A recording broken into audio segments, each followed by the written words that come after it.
This was the facepalm felt around the world, and now the Speaker of the House has resigned his post.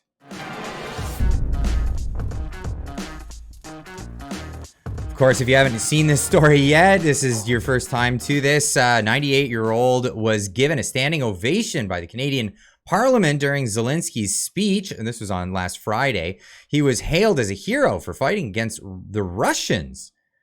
Yaroslav Hunk was fought for the 14th Division of the Waffen SS, and here we are. This is the scene. Zelensky's speech received at least a dozen standing ovations.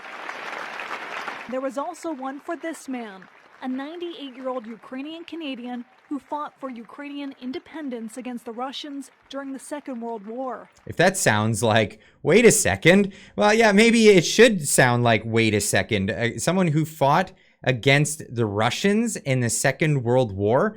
I wonder who did that. Let's have a look. Well, one thing I know that I won't be doing, and that is I won't clap for World War II bad guys. I put this shirt on the merch store.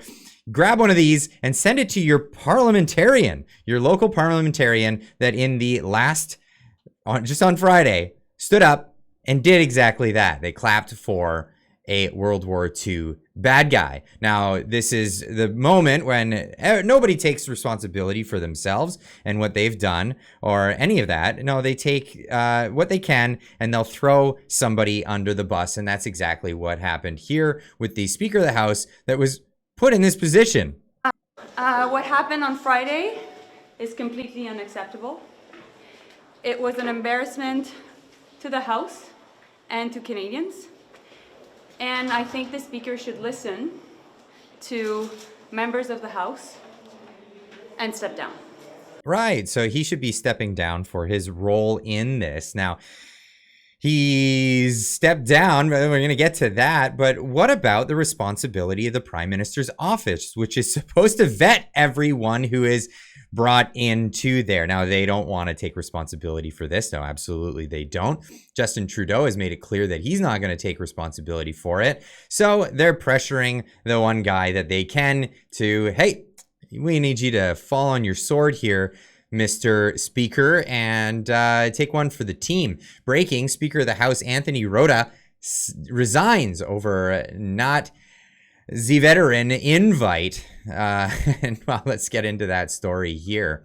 So he's resigned as Speaker of the House amid condemnation for inviting a not the veteran to Parliament. And this is absolutely outrageous, but how did he get past security? Well, we're going to get into all of that. Anthony Rota has resigned from his prestigious position as Speaker of the House of Commons over his invitation to and the House subsequent recognition of a man who fought for a Nazi unit during the Second World War. This is, you can't make this up. You cannot make this up. Rota announced his unprecedented decision to step aside after meeting with the House leaders from all parties on Parliament Hill Tuesday afternoon, as they all got together and said, hey, we didn't listen to what you said. We just got up and got up and clapped like a bunch of seals. And we decided that now it's your turn to take responsibility for this. Now, Pierre Poilievre, who did also get up and clap and has since said that, well, it wasn't his fault. He was led to, I don't know. In his statement, he didn't address really the fact that he got up and clapped, but he had this to say about the responsibility for this actually resides in the Prime Minister's office. What else would you like to see the government do? Well, we need to have hearings now into how this was allowed to happen, how it is that the Prime Minister would have allowed President Zelensky to be in a room full of 300 or 400 unvetted people. I find it astonishing.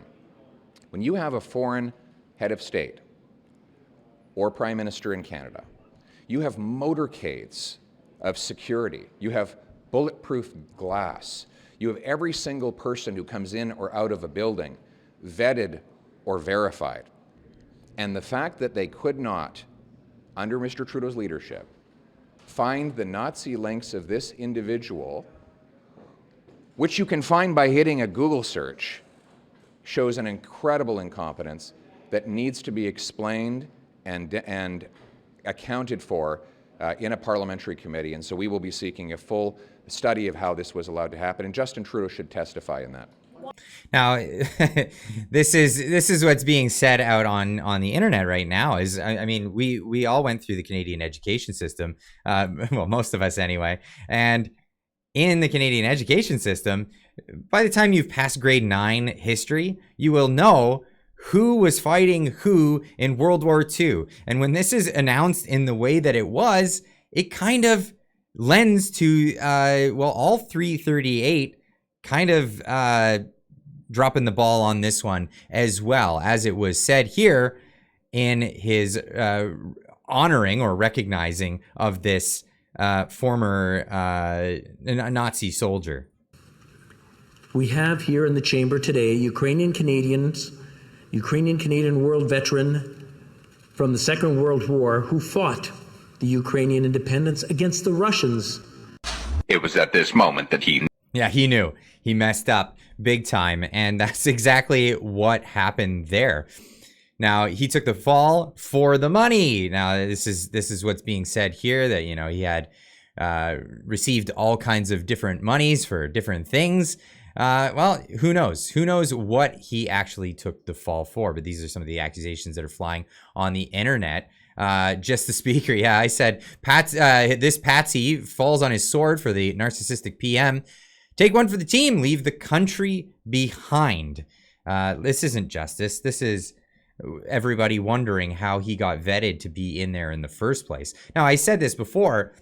One of two things: the PMO didn't do their job and didn't vet when a world leader was in their presence, or other MPs. All these people, there's supposed to be a security protocol. Either they didn't vet this guy, or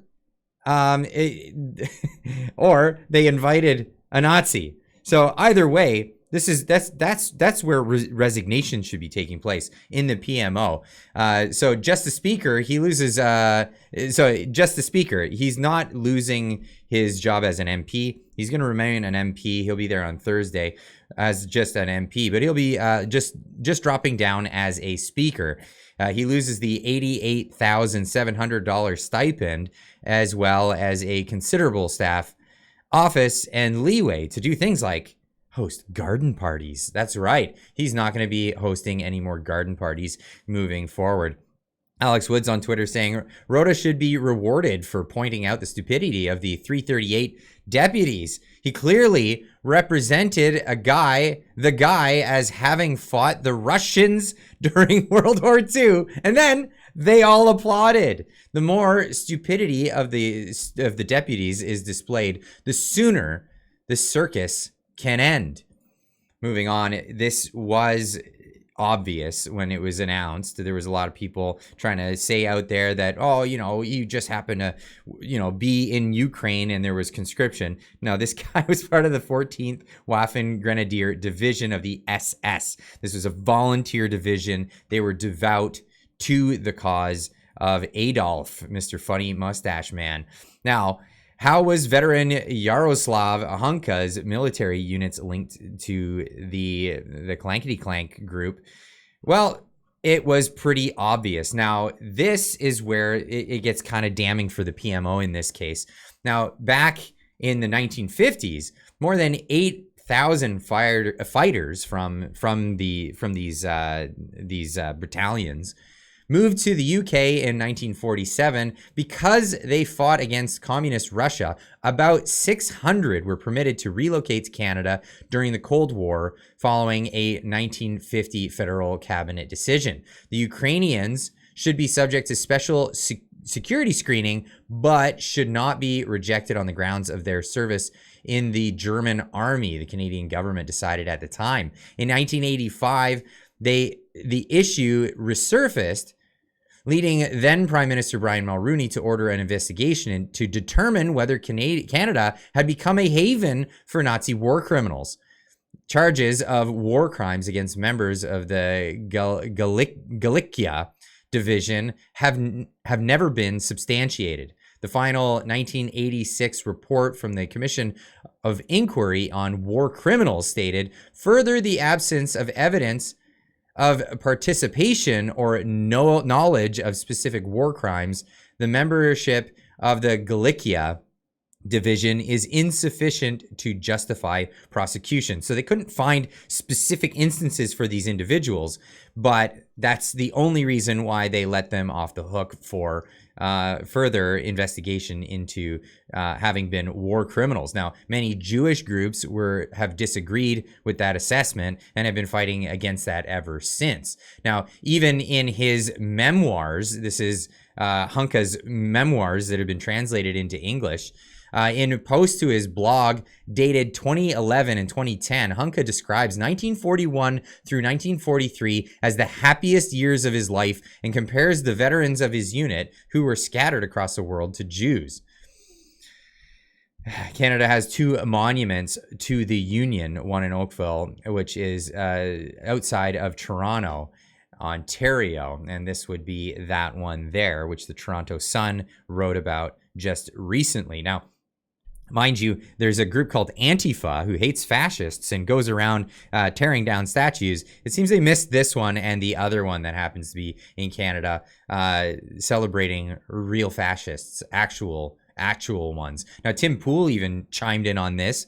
It's not every day that Canadian news reaches the United States or across the world, but this one, as embarrassing as it is, has reached across the world. And this is what Tim Pool had to say. I want to show you the depravity of the establishment.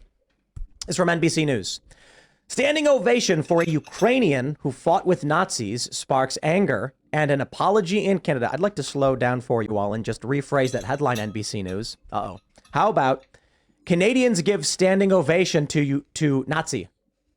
Does that work for you guys? Yeah, that sums it up. Yaroslav Hunka, 98, was recognized by lawmakers shortly after Ukrainian President Volodymyr Zelensky addressed the Canadian Parliament. Why are they celebrating a Nazi? Great question. This was very hard for me to understand. They said that they brought him there because he was a Ukrainian and Canadian hero. Canadian hero? Because he's living in Canada, so he has, residency there. But then very quickly said, oh, we actually forgot to do a background check and look him up, which if you compare this to the State of the Union, anytime they're like, and tonight with us is Andy No, a journalist, like someone has vetted this person. Surely that's why they are. Well, the RCMP did. I just explained that back in the 80s. So they had a record of this guy. So how did he get into the Parliament building without a criminal record check is beyond me. That is on the PMO. That's absolutely on the Prime Minister's office on this one. They didn't just walk into the chamber and happen to take a seat, right? Like the idea that this person was not researched beforehand either shows that the entire Canadian government needs to consider restaffing, or that they were aware of this but didn't understand the implications of. Oh, they don't care. I think Canada does care. I think they are just not aware of any sort of form of history. I think they are Nazis. You think all of Canada's Nazis? No, I think the people like Trudeau, they are Nazis. They learn to masquerade and shield their eugenicist, racist policies and cheer for Nazis. That's a hot take, but it is not wrong. He's definitely cheering a lot of those policies about reducing population, amongst others. I think that Tim Pool was referring to in this video clip. Now, Poland is talking about extraditing this man to face trial for war crimes. Rupis Subramania saying on Twitter, Poland is seeking to extradite 98-year-old Yaroslav Hunka, who fought in the Waffen-SS on behalf of the Nazis, to face trial in Poland for war crimes. Hunka was given a standing ovation in the House of Commons a few days ago as a Canadian and a Ukrainian war hero for fighting against the Russians in World War II. How that last sentence just doesn't clue you in on who he was. Exactly. What a shit show by the Trudeau government, she says in this. Now, immediately these things started hitting the internet. This is a new printed stamp from Ukraine featuring the face of Hunka. Now, I want to say this is absolutely not true. This is fake, and it's being used as propaganda from the Russian embassy of the UK, putting this out there saying Ukrainian Post issued stamps with an old fascist man applauded by Zelensky in Canada. Again, this is not true. It's been debunked. This was a Dutch journalist here that broke this one, saying, incredible, just in 5 hours, this fake has already received 2,000 likes and more than 1,000 retweets. Fake because the barcode refers to a completely different product, a pre-printed envelope that was issued last year in Ukraine in honor of Independence Day on August 24th. So that was a piece of propaganda, but it's not the only propaganda that's going out. Here is a scene with Zelensky speaking to the United Nations. What a big crowd that showed up to this event. Amazing how large a crowd came out to listen to him speak at this particular... Oh, wait, is this? What is this? That's Zelensky in the crowd. How is he speaking and out on the floor? That's right. This is from Jack Posobiec. Breaking: Ukrainian media edited Zelensky's UN speech to make it look like he had a bigger audience. They forgot to edit out Zelensky himself sitting in the audience. Look at the 14-minute mark. This is a case where we're going to see propaganda from both sides, and you really have to watch what kind of news you're getting from the internet. If it doesn't seem reputable, question it for sure. And if it's coming from the news media, question it for sure. But this isn't the only stuff that's going on. It's happening right in our parliament, where they're trying to erase what happened. Melissa Landsman saying, erasing history to forget this. You are a disgrace. I'm glad I wasn't there to witness this pathetic display today. I'm even more glad that the CPC, the Conservatives, said no on this. And this is, well, just listen here. I would like to ask for unanimous consent to adopt the following motion. That notwithstanding any standing order, special order, or usual practice of the House, the recognition made by the Speaker of the House of an individual present in the galleries during the joint address to Parliament by His Excellency Volodymyr Zelensky be struck from the appendix of the House of Commons debates of Thursday, September 21st, 2023, and from any House multimedia recording. Thank you, Mr. Speaker. That is her asking for all of it to be stricken from the record so it doesn't show up in the future for any parliamentary stuff. It won't be part of the record at all. Now, the Conservatives, what did they have to say about this? It had to be unanimous. Yes, I guess we have to go to the, we'll ask about unanimous consent, then go to it. All those opposed to the Honourable Ministers moving the motion will please say nay. We don't have unanimous consent. Don't have unanimous consent, and that's how it goes. And she, the coward that she is, has turned off her comments, issued no apology, and made a brief statement about it only in French on her page. Karina Gould, of course, with no apology for her role in this whole thing. And here she is, forgave and forgotten. I don't know. What do you say to that? She was one to bring him in. Anyway, I'm going to leave this one for you guys. Leave a comment in the comment section down below. Should Anthony Rota be the only one to fall on his sword? I mean, he's not falling very far on it, because he's still going to be an MP. He hasn't resigned his position as an MP. You don't seem to see that, but he won't be getting reelected. Not with that record. They're going to replace him, and they're going to let him be the fall guy for this. Should the rest of the government, or at least the rest of the Liberals, be on the hook for this one? Leave a comment in the comment section down below, and we'll see you in the next one. Keep on trucking.